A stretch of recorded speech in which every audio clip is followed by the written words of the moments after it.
And now, it's time to drink the fire hose with your host, Nick Nutter. Hello and welcome to a different kind of episode of Drink the Fire Hose. I guess we're going to extremes because last episode I reviewed 9 projects and this week we're here to look at 1. This is going to be a track-by-track breakdown of a compilation and a more than slightly off-the-pulse look at mainstream music in general. Buckle your seatbelts because here's a dive into... Now That's What I Call Music, Volume 74. So, I went down a rabbit hole during quarantine and figured out that for the 2010s, most years the number one song on Billboard was a song I liked for more than half the year. Like 38 weeks one year, some other number for another. I only realized this because in 2019, Old Town Road and Truth Hurts were number one for more than half the year combined just by themselves. So it got me to thinking, do I like pop music now? Well, yeah, I have for a while, but do I like mainstream music in general? That's a tougher question to answer because things are more niche than they seem. Also, going back to Old Town Road specifically, genre is kind of passé.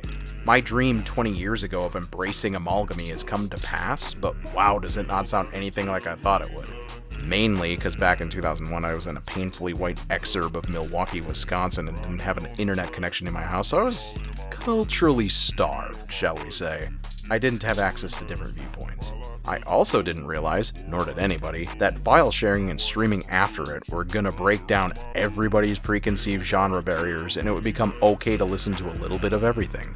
As a result, people broadened their horizons more and tried music they wouldn't have even heard of a decade or two prior. But in the mainstream, we also got the dreaded mono-genre, aka Imagine Dragons syndrome. Artists and labels determined to tick every box and please as many people as they can to get the highest market penetration they can, appealing to the lowest common denominator in the process and risking backlash because the results usually end up disposable and or annoying. Weirdly enough, this compilation doesn't really have that problem. There are hybridizations, country not sounding like country, trap that has emo, etc., but they don't really mush into the goop that some charting hits tend to do, not for the most part anyway. I guess the only other thing to discuss before we get started is, why the hell are they still doing these? Now That's What I Call Music started in November of 1983 in England with hits such as Total Eclipse of the Heart, Too Shy, Down Under, Karma Chameleon, and The Safety Dance. It did incredibly well in that country for decades and led to expansion into Asia in 1995 and then the US in 1998. Right in the middle of the halcyon days of Total Request Live, you could now buy a corporate-approved soundtrack to the movement. But what does now matter 22 years removed from that? Music in the American market has been primarily consumed by streaming for years now, and these compilations come out 6 months after the songs were on the charts in a lot of cases. Most listeners are already done with them by then. They're on to the next playlist. Maybe it's a royalties workaround that keeps them in business, but you'd think they would have tried to get into the playlist game themselves. Whether or not it still makes sense, it's still here. So let's take a track-by-track look at what passed for popular music in the half year before the pandemic hit.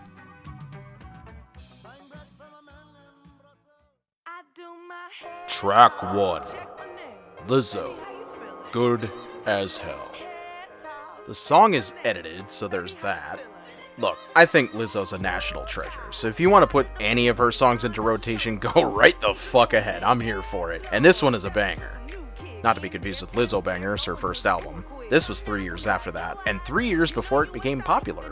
Lizzo's path to success is as unique as her presence is. I'm really glad to see her finally get her come up.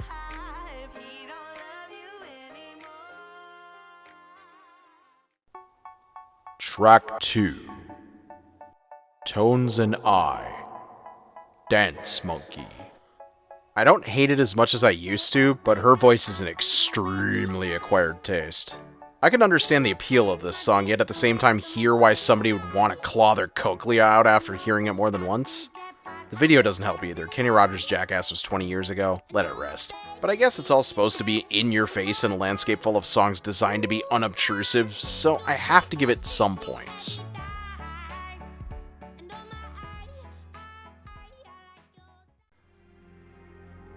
Track 3. Blinding Lights by The Weeknd. Facts about this song. It had 2 separate 2-week runs at number 1. It's still in the top 10 as of this recording, and it was the theme song to WrestleMania 36. It's one of the weekend's better songs, devoid of the molasses slow pace or terrible puns that hamstring most of his deeper cuts. He doesn't put a lot of power into the vocal, but that helps bring across the melancholy and possible hangover soaking through his being. I can dig this one.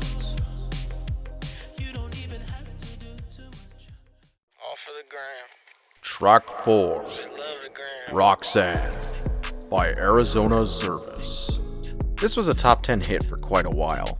It's nothing revelatory, but it has a hook. Even if it got played to shit, it's inoffensive enough it might hold up better than something more distinct like No Guidance or YK Osiris or something. And there's kind of a story to the song, so it has more substance than the average pop rap track. Low bar, I know, but it's something.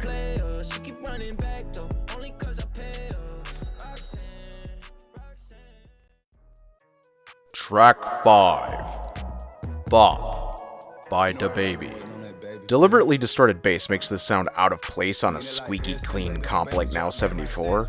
It's also lyrically a lot tougher than the surrounding material. It's also not even from the album he's got out now, but from the one that came out the previous September, so like, I don't know, maybe it's perfect since a time capsule from March of this year would seem so foreign to us now that being unable to keep up with the frequency of DaBaby's output is a deft, albeit accidental representation by the Now series of the speed of the times we live in. Just a thought.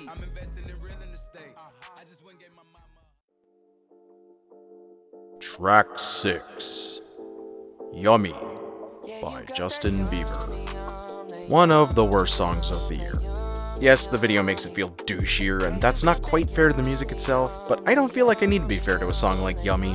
There's also plenty wrong with it that has nothing to do with the visuals, like all the stereotypical rap cliches he throws in the lyrics, and the delivery that makes it sound exceedingly artificial. Thing is, if this does make the worst list, it shows it was a good year because there are reasonably well executed harmonies in the song, but they're in service of something so transparently fucking hollow that any points the song can accrue in its favor are undone. Pass on this one every day of the week.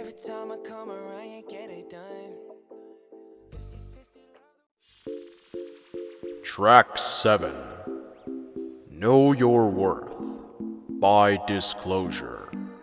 Never heard this one before. It's not bad, it has a bounce. The voice is not the best, but it's not the worst either, so that makes it stand out more, I guess. I half expected the opening key lick for this to turn into a reggaeton song on the drop, but it's a laid-back club funk jam. Reminds me of Khalid. Oh wait, that is Khalid. Fucking Google Play. Don't know if I'll miss you or not, since I haven't checked out how bad YouTube music is yet. I like Khalid just fine, and this is a decent song for him to sing over. Lyrics are positive and encouraging. I guess I'd hang on to this one.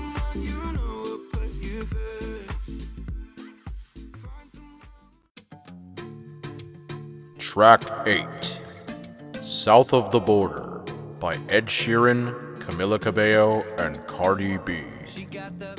Yeah, I never need to hear Ed Sheeran say Te Amo Mami ever again. And I never need to hear Camila Cabello sing ever again either. Cardi B does the one trick she knows by rapping about the same thing she always raps about, material wealth. Oh, and Ed Sheeran's Jungle Fever. The hook isn't the worst, but the rest of the song sinks itself by ramming too many minds bow first.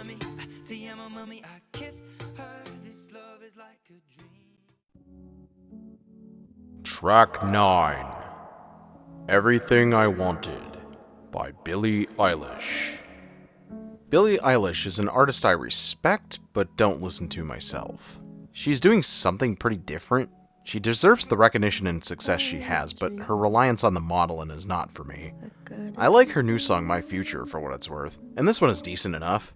The hook is a nice build that bills things out in the lyrics, despite being territory trod on by rock and pop stars for half a century now. Doesn't feel worn out, maybe because it's the context they're placed in. This is one of her better songs, I can kinda dig it. What I really want to hear are Billie Eilish's 3rd and 4th albums. That's where she'll really come into her own. And the 4th album is usually the experimental one, so imagine what she's doing now, and then imagine what a 90-degree left turn from there might sound like. I personally can't wait.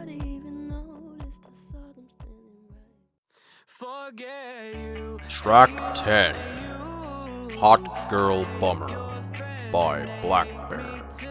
Okay, we found the worst thing on here. and that's having never heard 11 out of the remaining 12 tracks. I'm calling it right here. This is annoying in a way the constant cadence of the raps won't let me think about long enough to convey properly, but if you're trying to use words like convey or think, you're listening to the wrong shit anyway. We go stupid is repeated a lot, and it's a badge of honor. That can be endearing in the right setting, but the rest of the lyrics are douchey in a Hollywood Hills, Jake Paul kind of way that throws that right the fuck out the window and lands it in a pool with 2 or 3 models that are only there because they're paid to be. Fuck this noise.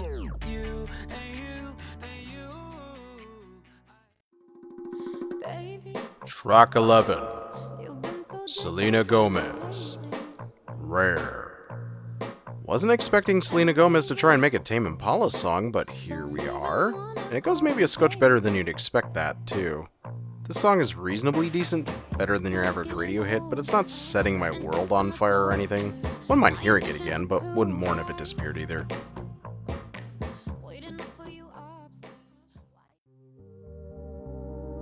Track 12. My Oh My by Camila Cabello and DaBaby.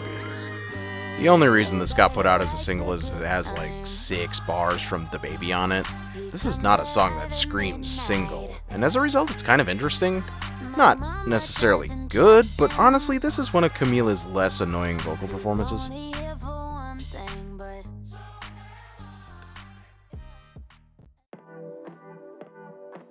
Track 13. Doja Cat. Say So. If this wasn't produced by the man who literally raped Kesha, this might have made my top 20 songs of the year list. It's a damn shame about that, and that Doja Cat's own bizarre online past kinda got tied to this otherwise sublime funk jam. Okay, the rap verse is sort of cloying, and like, no wonder Nicki Minaj? How the fuck would I even flip that? How the fuck would I spoonerism Nicki Minaj? Mickey Nimnaj? And like, no wonder Nicki Minaj is on the remix. It's a complete rip-off of her flow. What makes all of this even more of a crime is this song is even better screwed and chopped. I saw somebody on Twitter post a version with some quick animation they'd done and it was gorgeous. It already kind of bites Vaporwave's style, and slowed down into more of a Vaporwavy track, it works. But I think I ultimately have to give it a pass. Separating art from artist isn't possible for me in music.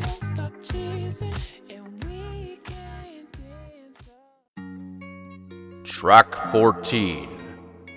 Falling by Trevor Daniel. A song that will be forgotten, and probably already is since I've never even heard of it in spite of watching Billboard Breakdown every week.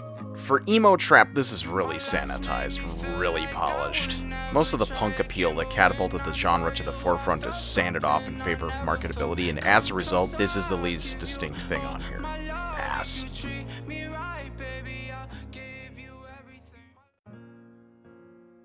Track 15.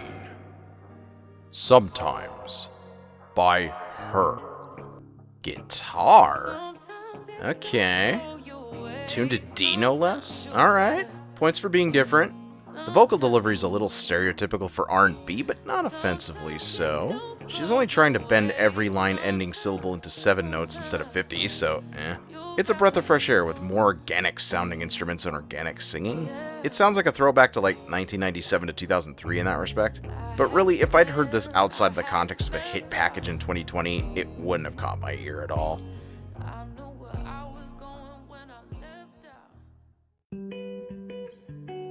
Track 16. Maren Morris.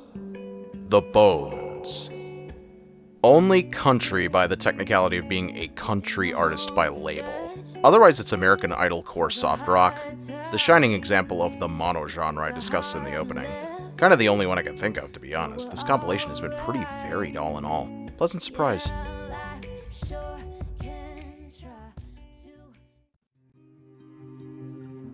Track 17. True Believer by Brett James.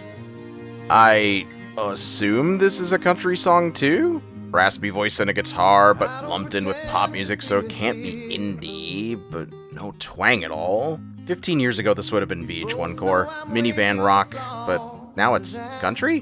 Because that's the only genre you could still chart singles in that still uses guitar? That's a weak excuse. And also a weak song. It's better than a lot of Diane Warren-esque ballads of its ilk, but not memorable in the slightest. Track 18. Public. Make You Mine. Radio edit. Oh hey, pop rock. They still make this? Drums are a little more complex than I expected. A kick roll going into the first verse? But the chorus reminds me a lot of the songs I heard on the AM Gold comp I randomly got out of a grab bag last year from 1974. It's saccharine enough to rot xenomorph teeth, but it's got enough modern indie sheen on it that beginners just tuning into that genre might get tricked into listening to this.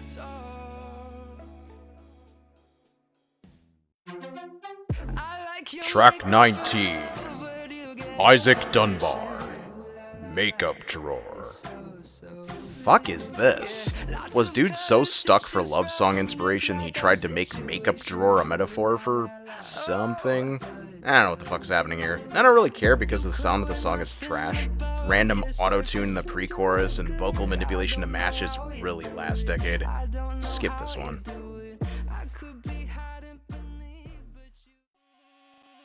Track 20. Over Him by Evie Irie.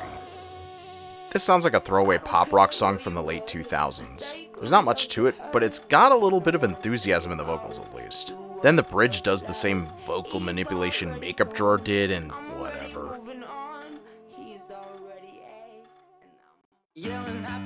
Track 21. Alaska by Little Hurt. This reminds me of the band Fiddlar, but more pop-friendly. It's built on an indie rock skeleton and it sounds like it's trying to imitate some of its big brother's attitude, but it winds up precious instead of threatening. The lyrics are some of the best on the disc, because the idea that shit is so lame you'd have to move to Alaska and don a disguise is at least novel.